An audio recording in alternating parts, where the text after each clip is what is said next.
Hi, you're on the This Is Crime channel. I'm Matilda. Listen to my new story. Cruelty and Cowardice: How Stalin Proved Himself as a Military Leader. On August 8, 1941, Stalin was appointed Supreme Commander-in-Chief, meaning he closed the entire military chain of command. The personal qualities and political prejudices of the Soviet leader eventually had a strong impact on his military decisions. The Soviet troops had to pay dearly for this. The position of Supreme Commander-in-Chief, which gives full authority over all military units as well as military and civilian institutions operating in the theater of operations, came into existence in 1914. When World War I began, it became clear that without a high degree of coordination of military command and administration, effective combat operations, and ultimately victory, were impossible. The first Russian Supreme Commander-in-Chief was a professional military man, General of Cavalry, Grand Duke Nikolai Nikolaevich. This was a man who served in the army all his life, participated in the Russian-Turkish War of 1877 to 1878, and for a long time headed the troops of the Guards and the Capital Military District. No one doubted the Grand Duke's professionalism. When in the difficult days of 1915, it was necessary to take responsibility for the situation at the front, the post of Supreme Commander-in-Chief was accepted by Emperor Nicholas II. He was also absolutely a military man, and a good military education was part of the compulsory professional training of the heir to the Russian throne.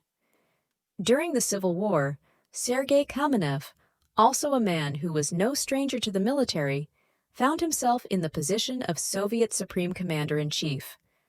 Although he served only as a colonel in the Russian army, but received an excellent military education at the Nicholas Academy of the General Staff, which was under the Tsar one of the best in the world. And after such qualified predecessors, at the head of all Soviet troops and the entire military administration was the General Secretary of the Central Committee of the All-Union Communist Party of Bolsheviks, Joseph Stalin, a professional revolutionary and party bureaucrat, but by no means a military man. He had no military education and had never served a day in the army. Of course, Stalin took part in the Civil War, but not as a military leader, but as a manager and political officer. The task of Bolshevik political leaders on the fronts of the Civil War was not to command military units and make plans for operations, but to mobilize all available forces, control over the reliability of military specialists and investigate failures, and punish those responsible for miscalculations. Perhaps here, Stalin distinguished himself only in the worst way, as he caused criticism even usually indifferent to Terror Lenin for shooting too many useful for the Red Army military specialists. A legitimate question therefore arises: how suitable was Stalin for the most important post of Supreme Commander-in-Chief during the war, and how successful was he in that capacity? We detect the first problems even before the outbreak of World War II. Stalin did not trust the Soviet generals. Therefore, in 1937, just at the height of the Great Terror, the position of political leaders, commissars, was reinstated, despite the fact that the military strongly opposed the violation of the principle of unity of command. In 1940, the commissars were abolished, but as soon as the Great Patriotic War began, so on July 16, 1941, they were reinstated again. Moreover, the commissars were given the broadest rights to control commanders, which seriously disrupted the management of troops in the most difficult first year of the war. It would be very difficult for any officer to command, knowing that there was a party protégé nearby who at any moment could accuse of betrayal and take over control. In October 1942, commissars were finally abolished. Another problem, manifested even before the war, concerned just the strategic leadership, that is, the direct competence of the Supreme Commander-in-Chief.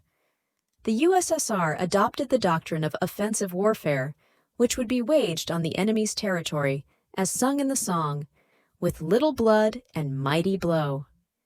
It was fixed in the Field Manual of 1939.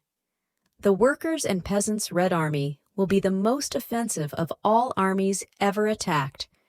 We will wage war offensively, with the most resolute aim of completely defeating the enemy on his own territory. Moreover, along with the offensive doctrine, it was proclaimed that the Red Army will enter the territory of the attacking enemy as the liberator of the oppressed and enslaved.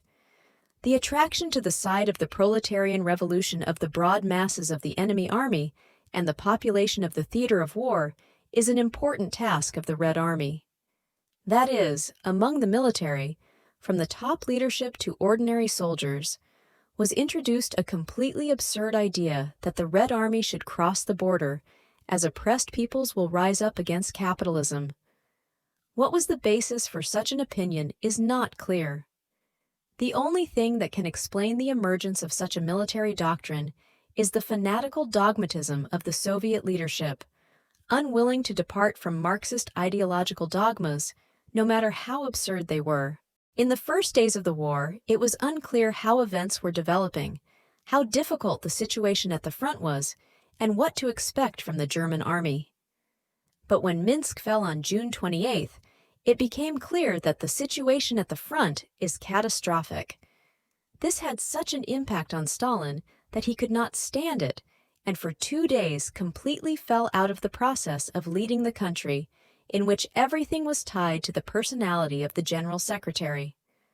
Logs of Stalin's reception, which were most carefully kept for many years, record June 29th and 30. The leader did not talk to anyone and did not make any decisions. When on June 30th, Soviet leaders of smaller caliber gathered at Molotov's to figure out what to do, Molotov, the second man in the state after Stalin, declared that the country's leader was in complete prostration and unable to make any decisions. The crisis in governance was overcome only after a delegation of top state and party leaders reached Stalin on the evening of the same day and demanded that he return to leadership and form the State Defense Committee, GKO, a new governing body in which all power in the USSR should be concentrated. Such cowardice should be recognized as unworthy of a military leader. It is worth remembering that Stalin for a long time did not dare to address the Soviet people, entrusting the first speech on the outbreak of war Molotov.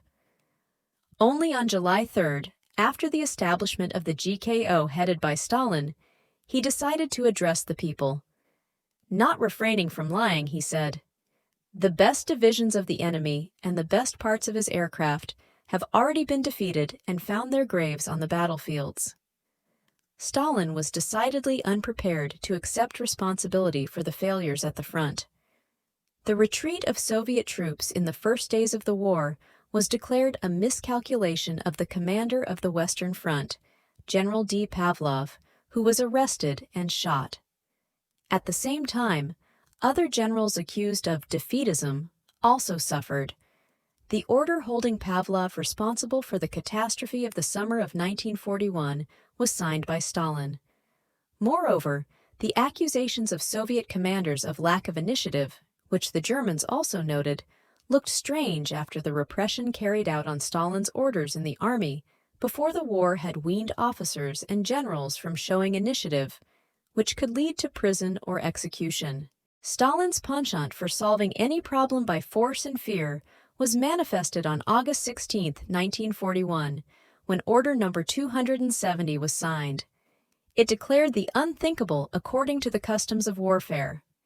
Those who surrendered were declared traitors to the motherland and were to be shot. Their families were to be arrested. Troops were to fight to the last possible opportunity without retreating from their occupied positions. This gesture of desperation led to the formation of a policy of terror, where those who surrendered were threatened with death and their completely innocent families were threatened with imprisonment. Moreover, Order No. 270 led to dire consequences at the front. Unstable units still surrendered when faced with the threat of defeat, while the best formations, ready to fight to the end following the order, did not retreat and found themselves surrounded. This led to unnecessary, unjustified losses. Stalin's cruelty continued to affect the course of hostilities. In the order Nod 0428 of November 17, 1941, he demanded to destroy and burn to the ground all settlements in the enemy rear at a distance of 60 kilometers in depth from the front line and 30 kilometers to the right and left of the roads. This scorched earth tactic, carried out on their own territory, meant starvation and death for Soviet citizens. On September 21, 1941, a directive from the Supreme Command Stavka stated that the Germans were sending old men and children to convince the Red Army to surrender. In response, troops were ordered to hit hard such civilians. On July 28, 1942, the famous order, number 227, written personally by Stalin, was issued. In it, he again forbade retreat and ordered the formation of barrier detachments to be stationed in the rear and to shoot at his troops if they retreated. With particular hypocrisy, Stalin referred to the example of the Wehrmacht, where similar measures were supposedly introduced. However, Hitler's famous stop order of December 16, 1941, did not contain such barbaric ideas and simply pointed out the inadmissibility of retreat, as well as talked about the urgent replenishment of units at the front and mobilization of forces inside Germany. Even in the Nazi Third Reich, the order to shoot one's own troops was unthinkable. In the USSR, it became a reality. This manifested a huge problem of Stalin as a military leader, which was noted even Marshal Zhukov, complete indifference to losses. Stalin continued to distrust the military leadership even during the war years. His personnel policy for a long time was chaotic and inconsistent. The first 2 years of the war, the commanders of armies and fronts changed with amazing speed, which did not allow the generals to delve into the state of affairs on the section of the front for which they were responsible. Personnel chaos was a natural consequence of Stalin's lack of understanding of what was happening at the front, which led to a typical mistake for managers: the belief that if you change the leadership, the problems will disappear and things will magically improve. The situation stabilized only when the Red Army began to win. At the same time, Stalin, in whose hands converged all the threads of management, refused to be at the front, studying the situation only through regular reports from representatives of the General Staff. Stalin was a categorical adherent of offensive strategy. Retreat, even committed in order to capitalize, was for him at most a crime, and at least something unworthy of a commander. These views are reflected in the Statute of 1939 and in the requirements to attack, sounded in 1941 to 1942, when the only way to save the country and the army was to build a defense and the gradual depletion of German forces.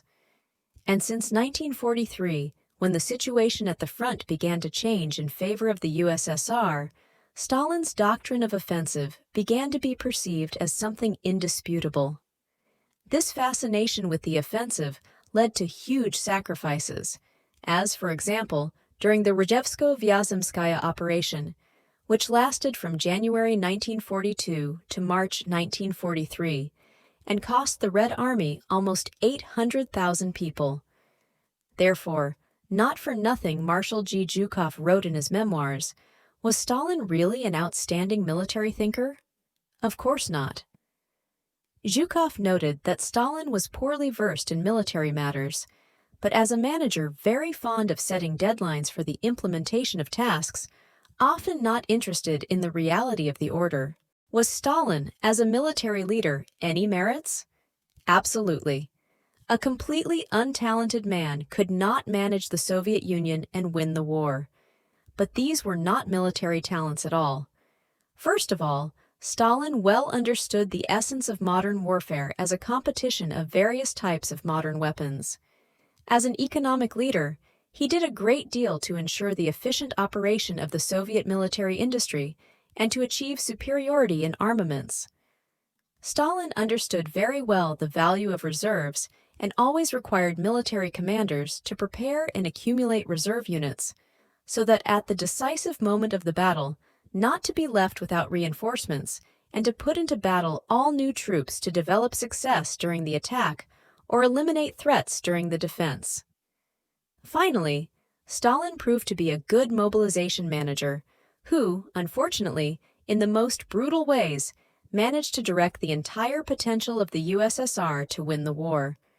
Stalin also showed himself as a master of diplomacy. He managed to successfully negotiate with the Allies on major issues of military and political cooperation. Stalin's efforts in the international arena led to the fact that the USSR ended the war, being among the great powers. If you liked this story, subscribe to the channel and put a thumbs up. Look forward to more stories from the team of our channel. This is Criminal.